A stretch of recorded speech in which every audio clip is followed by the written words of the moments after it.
Welcome to again the new lecture of the theory of errors, section 2, error propagation, lecture it's 2 here, linear function. So in the last lecture we have seen what is error propagation, and now we will see the error propagation for the functions which are linear in terms of the measured quantity.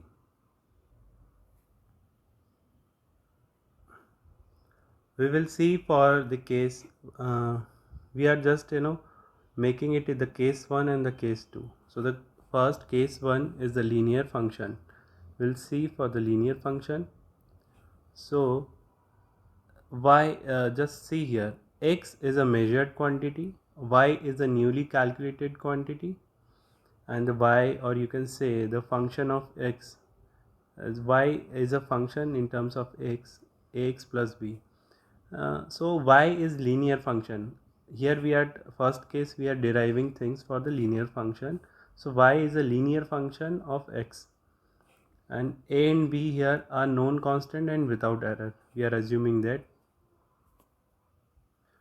So here we took x as a measured quantity. Remember, if you remember, in the previous lecture we talked about the concept of the true value.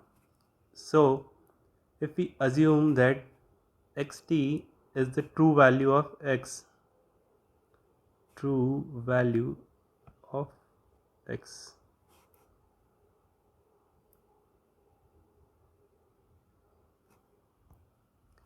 and dx is the error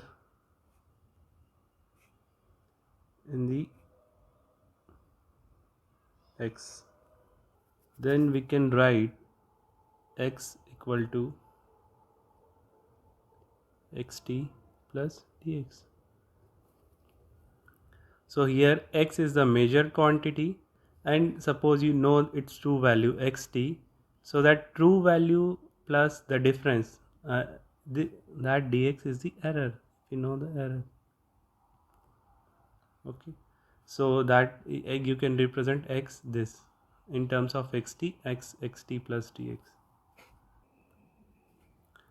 If we look here, if the yt is the true value of y, so that we can directly write this like this: yt is equal to axt plus b. So in the next, you can say that we have earlier write y equal to x plus b.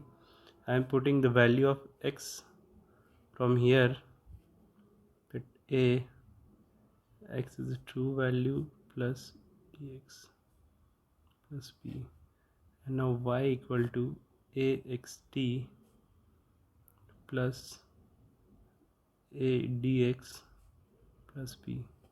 I can again write it and arrange it like axt plus b plus a dx.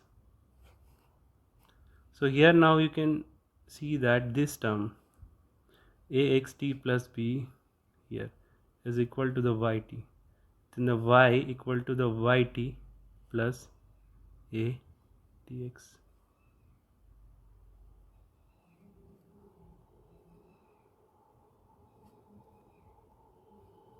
A dx.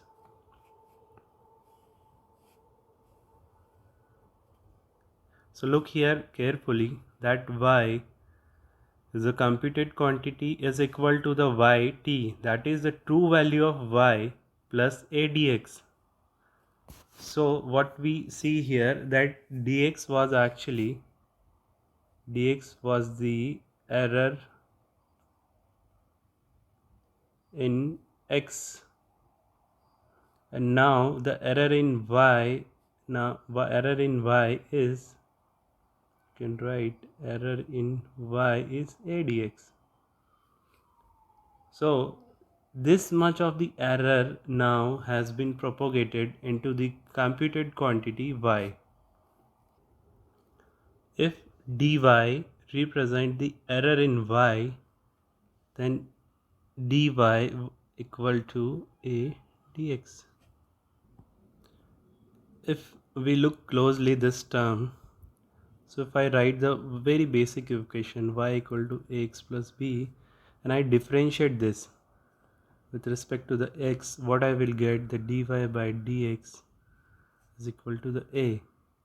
So here this represent dy a dx. So you can say that in the linear case the total error in the y is the total differential of the function. That what function? That the y function in respect to the x.